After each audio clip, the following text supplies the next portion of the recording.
매주 다양한 동물의 생태를 살펴보고 그 속에 담긴 과학을 찾아보는 과학관엽 동물원 시간입니다. 얼마 전에 저희가 아쿠아리스트를 모시고 해양 생물에 대한 이야기를 나눠봤잖아요. 네, 귀여운 물범에 대해서 얘기를 나눠봤죠. 맞아요. 이번 시간에도 아쿠아리스트 한 분을 모셨는데요. 특별한 해양 동물에 대한 이야기를 전해주신다고 합니다. 롯데월드 아쿠아리움 장윤지 아쿠아리스트 나와 계십니다. 안녕하세요. 네, 안녕하세요. 네, 저희가 특별한 동물과 함께 생활한다고 말씀드렸는데요. 어떤 동물인가요? 네, 저는 지금 벨루가와 기강류에 속하는 참물범, 바다사자, 그리고 펭귄 수다를 사육하고 있습니다. 네. 그 중에서도 지금 이렇게 보시는 것처럼 이렇게 귀여운 외모를 가지고 매력이 넘치는 벨루가와 가장 오랜 시간을 함께 보내고 있습니다. 인형도 갖고 오셨네요. 네. 네, 벨리와 벨라 이름도 참 귀여운데요. 네. 벨루가가 그 아쿠아리움에서 참 대표적인 동물이라고 들었는데 네. 한국에는 흔치 않다고요. 어떻게 맞습니다. 특별한가요? 네, 벨루가는 지금 우리나라에서는 서식하지 않고 먼 바다, 북극에서 관찰이 되는 친구들입니다. 네. 야생에서는 실제로 보호 대상 생물로 지정이 되어 있고요. 네. 국내에도 몇 군데 아쿠아리움에서만 살고 있는데 그 수가 9마리 정도로 많지 않아서 벨루가를 실제로 보는 것은 매우 어렵습니다. 특히 우리 벨루가는 자연 생태계 습성이 특별하기 때문에 연구 가치도 높기 때문에 희소성도 아주 높은 친구들이에요. 네, 그래서 그런지 사실 벨루가 잘 못 들어봤어요. 네. 잘 모르겠는데 이 벨루가가 그러면 정확히 어떤 동물인가요? 네, 보통 벨루가를 대부분 흰 돌고래라고 많이 생각을 네. 하시는데요. 벨루가는 다 성장하게 되면 몸 길이가 4.5m 이상이 굉장히 되는 크네요. 네, 흰 고래에 속합니다. 돌고래와 고래는 구별하는 방법이 아주 간단한데요. 네. 네. 보통 몸 길이가 4m 이하는 돌고래, 그리고 4m 이상은 고래로 분류를 하고 있습니다. 저는 보통 이제 부리가 나오냐 안 나오냐에 따라서 구분하는 줄 알았어요. 네. 부리라고 하기 좀 이상하지 않나요? 부리? 입 모양? 네. 네. 네, 그리고 벨루가는 또 러시아 말로 하얗다라는 뜻을 가지고 있거든요. 우리나라 말로는 흰 고래라고 불리고 있는데요. 벨루가는 근데 태어났을 때는 진한 회색빛을 띠고 태어나지만 네. 점차 성장하게 되면서 새하얀색으로 변화를 하게 됩니다. 오. 멜라닌 색소 감소 때문인데요. 네. 그리고 벨루가는 보통 북극 지방에서 서식을 하는데 천적인 범고래나 북극곰에게 자신을 보호하기 위해서 빙하와 같은 하얀색으로 변화했다는 이야기도 있습니다. 네. 그리고 북극곰의 경우에는 추위를 견디기 위해서 온 몸이 털로 뒤덮여 있는 반면에 벨루가들은 피부 밑에 아주 두꺼운 지방층이 형성되어 있는데요. 네. 이 지방층을 블러버라고 부르고 있습니다. 네. 블러버는 저희 한 침대 매트리스처럼 되게 두꺼운 높이를 가지고 있어서 벨루가들이 추위를 견딜 수 있는 비결이라고도 하네요. 그래서 북극에 살 수 있는 네. 거군요. 네. 또 뭐 지느러미 같은 게 있다고 들었는데. 네, 일단 네. 보통 범고래들을 많이 떠올리시면 등 지느러미가 되게 높이 솟아있는 네네. 걸 보실 수가 있잖아요. 근데 벨루가들은 빙하 밑에서 자유롭게 수영을 하기 위해서 등 지느러미가 조금 거의 보이지 않을 정도로 퇴화되어 있는 게 또 특징입니다. 그렇군요. 네, 외모만큼이나 참 독특하다고 생각이 되는데요. 그럼 일반 고래와는 어떤 차이점이 있을까요? 일반 고래와 다른 점은 일단 회유를 한다는 점인데요. 벨루가는 봄이 되면 차가운 바다에서 얕은 만과 강 어귀까지 먼 거리를 이동하게 되고요.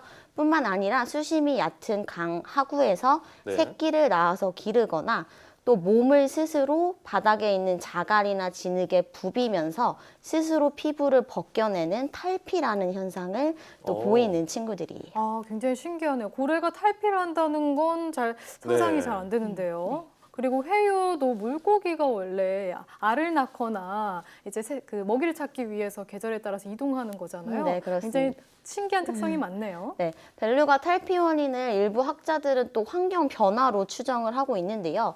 차가운 바다에서 강 하구로 이동하면서 네. 따뜻한 물과 소금기가 없는 담수의 영향을 받아서 피부에 묵었던 그 묵은 피부들을 벗겨낸다는 또 얘기도 있습니다. 그렇군요. 그리고 벨루가의 특기가 잠수라고 들었는데 네네. 실제로 깊은 곳까지 들어갈 수 있나요? 네, 벨루가들이 또 잠수를 아주 잘 하는데요. 네. 저희 벨루가들은 물속에서 생활하는 해양 포유류이지만 육상 동물들처럼 폐로 호흡을 하는 친구들이에요. 저희 사람들은 콧구멍을 통해서 숨을 들이마시는데 네. 벨루가들은 그 구멍이 머리 위에 숨구멍이 있습니다. 지금 화면에 나오고 있네요. 와. 네.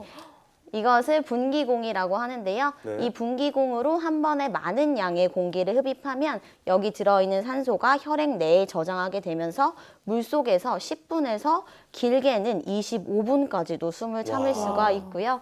실제로 야생에서는 수심 1000m까지도 잠수가 가능한 친구들입니다. 와, 네, 대단하네요. 수심 1000m면 그 수압 압력도 굉장히 셀 텐데 네. 대단하다는 생각이 듭니다. 그리고 숨을 25분 참는다는 거는 저희 뉴스 나가는 시간과 비슷하거든요. 정말 대단하다는 생각이 네, 듭니다. 그것도 심지어 폐로 숨을 쉬는데 말이죠. 그리고 보통 고래나 돌고래 하면요, 저희가 똑똑한 동물 이렇게 생각을 하는데 벨루가의 경우는 어떤가요? 가끔 제가 같이 있을 때 좀 저보다 네. 똑똑하지 않나 이런 생각도 아, 할 때가 그 정도예요? 있는데, 네네. 벨루가들은 실제로 IQ가 70에서 80 정도로 아주 높은 지능을 가지고 네. 있고요. 보통 7살에서 8살 아이와 비슷한 정도의 지능을 가지고 있거든요. 네. 그리고 특히 감각과 기억을 담당하는 대뇌가 가장 잘 발달되어 있는데요. 실제로 제가 신입사원이었을 때 얘긴데 분명 선배가 먹이를 줬을 때 되게 잘 먹는 거예요. 네. 그래서 이제 제가 먹이를 주는데 먹이를 계속 뱉거나 물 뿌리는 행동을 계속 하더라고요. 네. 네, 그래서 처음에는 얘가 혹시 이상하진 않은가 걱정을 되게 많이 했었는데 네. 시간이 지나고 보니까 제가 신입사원인 걸 벨루가들이 더 잘 알고 있더라고요. 아, 네. 장난친 거군요. 네. 그래서 일부러 더 장난을 많이 쳤던 그런 기억이 있습니다. 지금은 네. 친하게 지내시죠? 지금은 눈만 마주쳐도 서로 감정을 읽을 수 있을 정도까지 네, 친하게 지내고 네, 있어요. 앞서 화면을 네. 보니까 입으로 물을 빡 뿜기도 하고요. 또 궁금한 것이 먹이를 좀 그 물고기 같은 걸 주시던데 보통 어떤 거를 먹이로 삼나요? 일단 저희는 되게 다양한 먹이를 주고 있는데요. 네. 보통 일단 흔히 보실 수 있는 거는 뭐 고등어나 열빙어, 이면수어 뭐 이렇게 다양하군요. 다양한 종류를 주고 있고 그것뿐만 아니고 또 수분 보충을 해주기 위해서 뭐 얼음이나 젤라틴 같은 것도 계속해서 공급을 해주고 있습니다. 먹는 양도 대단할 것 같아요. 네. 먹는 양도 최대 많이 주면 한 거의 30kg 이상까지도 한 끼예요? 하루에요. 하루에 네. 하루에 사람 절반 몸무게. 그렇게 비교하시면 아, 네, 무서운데요. 네. 맞아요.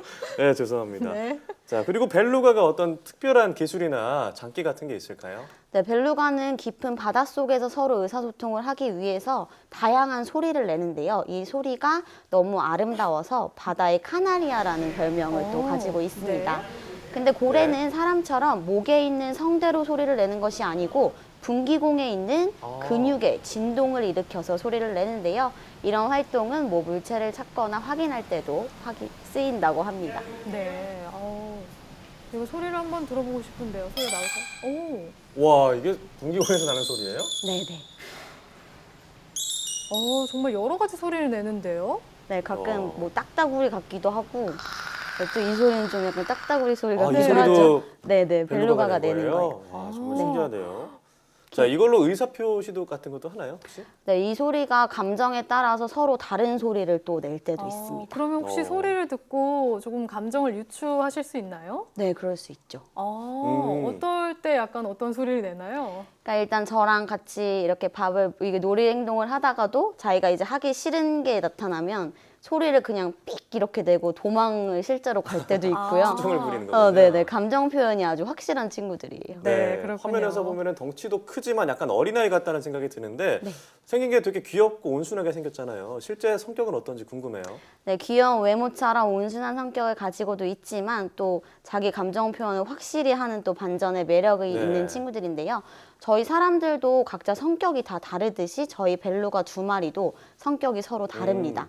저희 암컷 벨루가 같은 경우에는 벨라인데요. 벨라는 도도하고 예민한 성격을 가지고 있어서 친해지는데 실제로 많은 시간도 걸렸고요. 지금도 기분이 좋지 않으면 그냥 혼자 휙 하고 도망가는 행동도 되게 많이 하는 감정 표현이 확실한 친구고요. 네. 수컷 벨리는 아주 큰 덩치를 가지고 있는데 또 과묵한 성격을 가지고 있어요. 하지만 저희 사람들과 있을 때는 애교가 또 엄청 많아지는 네. 친구고요. 실제로 저랑 같이 놀고 있을 때는 옆에 벨라가 다가오면 그때만큼은 되게 접근을 못하게 하는 그런 질투심도 있는 친구입니다. 그렇군요. 말 그대로 친구 같고 또 눈빛만 아는 그런 사이 같으신데 정말 아주 가까운 그런 감정 교류를 나눈다라는 생각이 드는데요. 네네. 제일 친한 친구기도 하고요, 지금은. 그리고 사람을 끌어당기는 힘을 매력이라고 하잖아요. 근데 네. 벨루가들은 정말 매력 그 자체인 것 같습니다. 물론 뭐 귀여운 외모도 한 몫을 하고 있지만 그냥 가만히 그냥 눈을 서로 마주보고 있을 때 네. 그때 그 정말 매력이 한 배가 되는 것 같습니다. 아쿠아리스트시면 실제로 이 고래들과 같이 헤엄도 치시고 잠수도 하시나요? 네, 물속에도 들어가고요. 오. 일단은 수조 청결 상태 유지를 항상 해줘야 돼서 이거 음. 하루에 2번씩은 꼭 들어가고 있습니다. 아유, 먹는 양만큼 또 변도 많을 것 같아요. 맞습니다. 네. 네. 저희 팀에 이제 LSS 팀이라고 그 네. 이제 수조를 기술을 담당하시는 팀이 있는데 많이 힘들어하세요.